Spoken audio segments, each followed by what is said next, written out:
Halo semuanya, perkenalkan saya Rina Susanti, founder dari Tukang Obat Bersahaja. Jadi teman-teman semua, dalam 2 tahun belakangan ini, selama awal pandemi berlangsung, saya dan sahabat saya Mbak Katri, kami berdua sepakat untuk membuat video pembelajaran sekolah minggu. Kami sangat bersyukur dalam 2 tahun ini, Allah begitu luar biasa memberikan perlindungan buat kami berdua, sehingga tugas ini bisa selesai sampai akhir Agustus lalu. Teman-teman, sayang juga sih kalau teman-teman nggak tahu. Jadi selama proses pembuatan video ini ada banyak sekali kisah-kisah haru, ada banyak pengalaman kepercayaan di dalamnya, dan ada banyak perintilan-perintilan yang teman-teman nggak tahu seperti apa ceritanya. Untuk itu, saya mau sharing 10 hal yang terjadi di balik proses pembuatan video sekolah minggu. Semoga kisah ini juga bisa menginspirasi teman-teman semua untuk semangat melakukan apa yang menjadi pelayanan teman-teman, apapun bidangnya. Yuk kita dengarkan. Yang pertama adalah video penutup dan lagu Supaya Hati Kita Senang, materi Naaman. Ketika kami tahu bahwa Naaman adalah materi terakhir, maka kita ingin sekali sebenarnya di video itu membuat banyak hal, mungkin ada pesan-kesan dan yang lainnya. Tetapi karena waktunya amat sangat mepet, jadi yang bisa kita lakukan hanya 2, yaitu membuat video speech, video penutup oleh Ede Bensah, dan juga kami yaitu tim saya, tim Rina, dan timnya Mbak Katri untuk mempersembahkan sebuah lagu yang berjudul Supaya Hati Kita Senang. Kalau teman-teman lihat video itu, mungkin terlihat biasa. Tetapi bagi kami, tim belakang layar, itu sangat mengharu biru. Saya mengedit bagian Ede Bensah, itu saya nangis berkali-kali. Karena ini adalah momen di mana kami berhasil menyelesaikan tugas ini sampai akhir. Rasanya kalau saya boleh deskripsikan itu seperti seorang pelari yang berlari kencang, dan ketika sudah menyentuh garis finish, itulah yang dirasakan. Jadi saya jadi flashback ke belakang, semua kerja keras, semua beban, semua burden, semua tanggung jawab yang harus saya kerjakan sama ini, itu rasanya lega sekali. Dan juga pada saat yang bersamaan saya jadi sedih, mengingat video ini adalah video yang terakhir yang harus kami buat. Rasanya sedih banget. Dan yang tambah bikin sedih lagi adalah video lagu Supaya Hati Kita Senang. Video itu hanya dibuat dalam waktu 2 hari. Jadi kami ada berdelapan harusnya di video itu.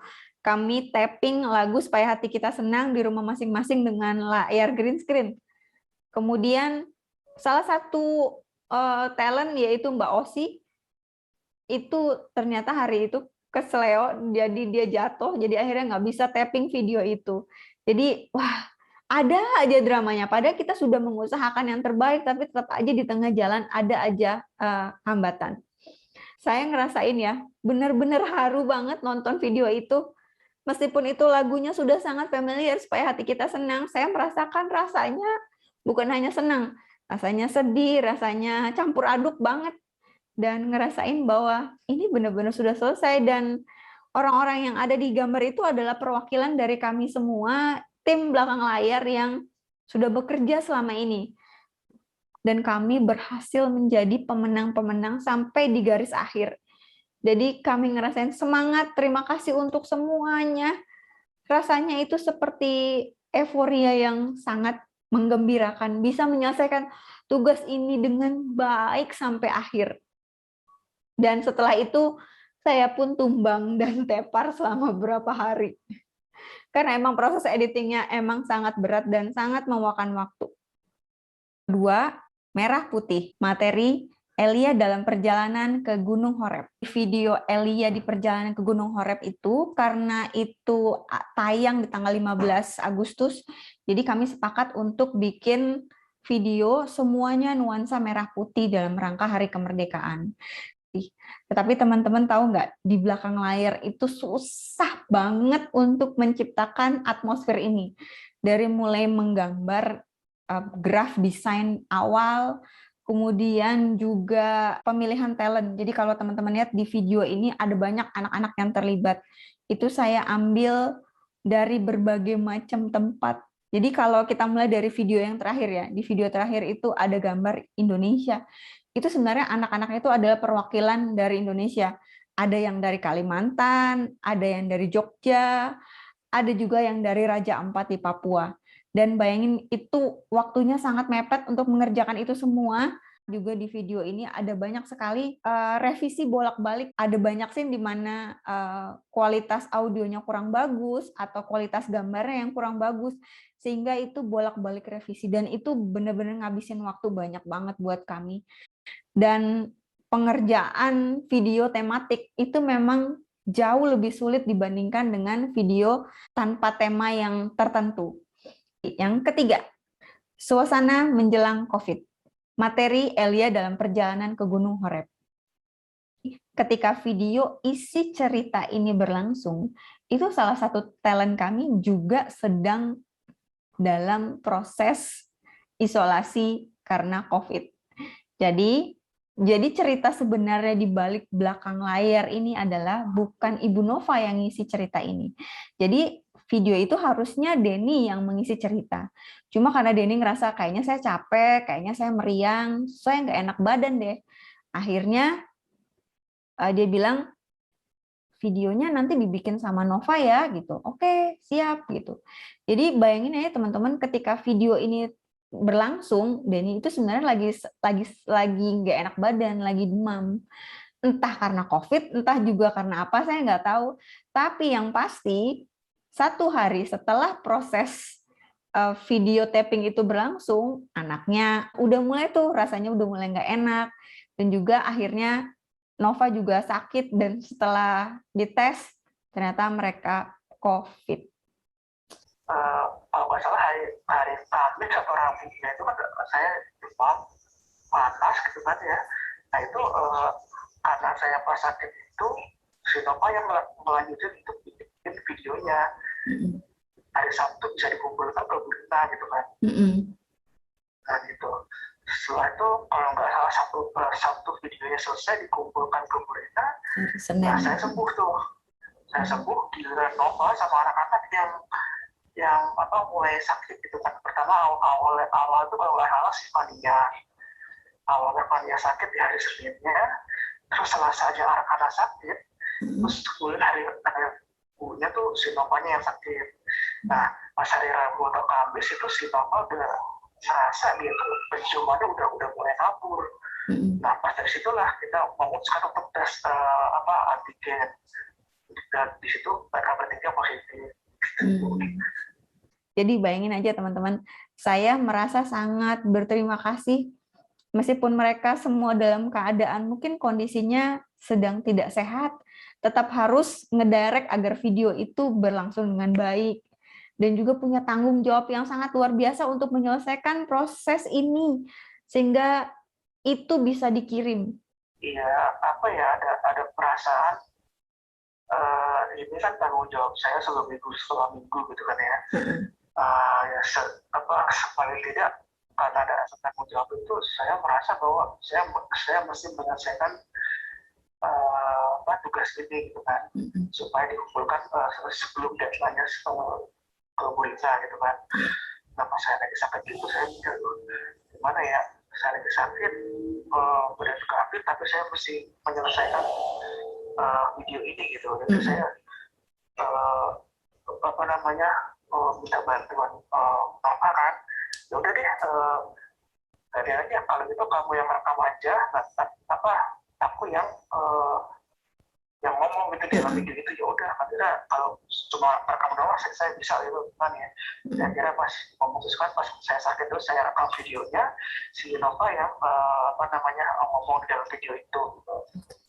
Satu hal yang menarik pada saat proses ini, ketika video ini sudah selesai diedit, terus dikirim ke saya, dan hasilnya itu jadi kurang memuaskan. Karena itu bayangin ya teman-teman, video yang udah jadi sama saya obrak-abrik lagi, saya bikin lagi yang baru. Pada saat itu, saya baru belajar Final Cut Pro. Jadi Final Cut Pro adalah proses editing untuk tingkat advance. Jadi waktu itu saya masih belajar, dan ketika proses editing isi cerita ini, benar-benar saya mencurahkan semua pikiran dan tenaga saya itu untuk proses editing ini, karena ada 30 take yang harus dikirim lagi ke saya via Google Drive. Saya harus mulai ngejahit lagi dari awal sampai akhir dan memasukkan sound effect di dalamnya, seperti seperti suara hujan, suara angin, dan yang lainnya. Terus juga menyamakan mulut dan juga audio, karena itu audionya tidak sama dengan apa yang diucapkan. Jadi itu benar-benar takes time banget untuk mengerjakan video editing ini. Dan hasilnya luar biasa, bagus banget, karena saya pada saat itu benar-benar jadi mastering banget untuk ngerjain di Final Cut Pro. Jadi ada banyak layer-layer di dalamnya yang halus, yang harus saya siapkan untuk membuat jahitan yang lebih sempurna.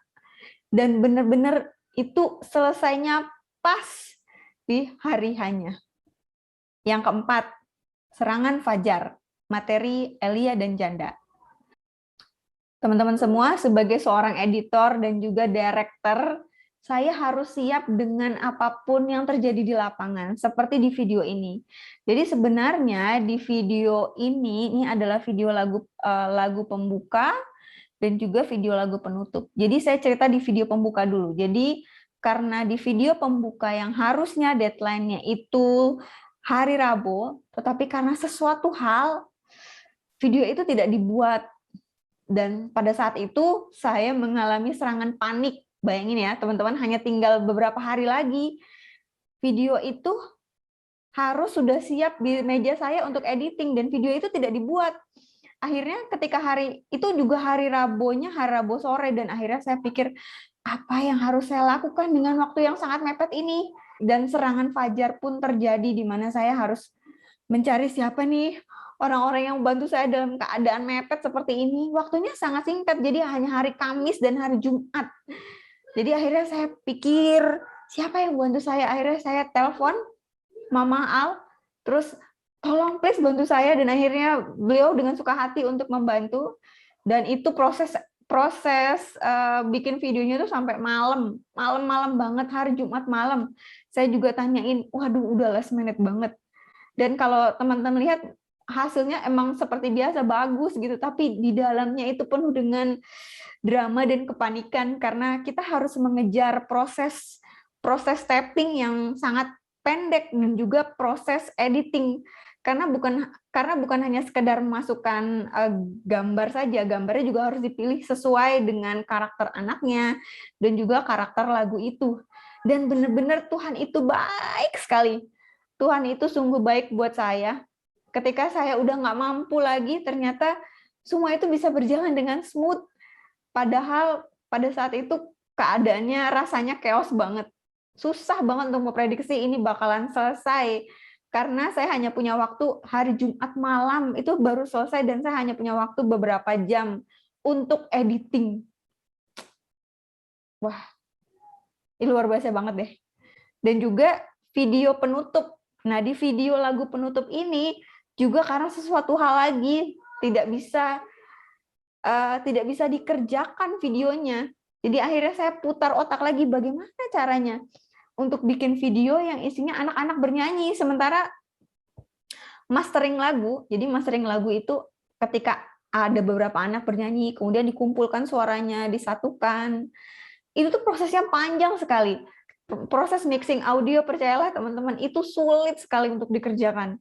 Dan karena udah waktunya nggak mungkin kan untuk melakukan itu, akhirnya kami hanya mencari talent-talent yang udah biasa. Kita callingin tuh singkat-singkat, hanya cuman sekedar, ayo dong, gerak aja untuk videonya. Dan mereka kirimkan semua, dan hasilnya nggak nyangka bagus. Jadi rasanya kayak saya udah, aduh gimana nih caranya. Anak-anak yang mengerjakan video ini, juga penyanyi, dan semua bagian mixing dan yang lainnya itu bekerja dengan sangat cepat untuk ngerjain ini. Dan itu akhirnya jadi di tepat waktu. Itu rasanya, saya kalau ngebayangin ya teman-teman, untuk bikin video, apalagi video musik, itu video yang paling susah untuk dikerjakan. Dan itu benar-benar bisa terjadi, bisa selesai. Saya sendiri sampai amazing dengan diri saya. Dan juga ngeliatin bahwa semua itu benar-benar nggak mungkin. So, jadi kalau di lagu itu dibilang, God is so good, He's so good to me. Yes, He's so good to me.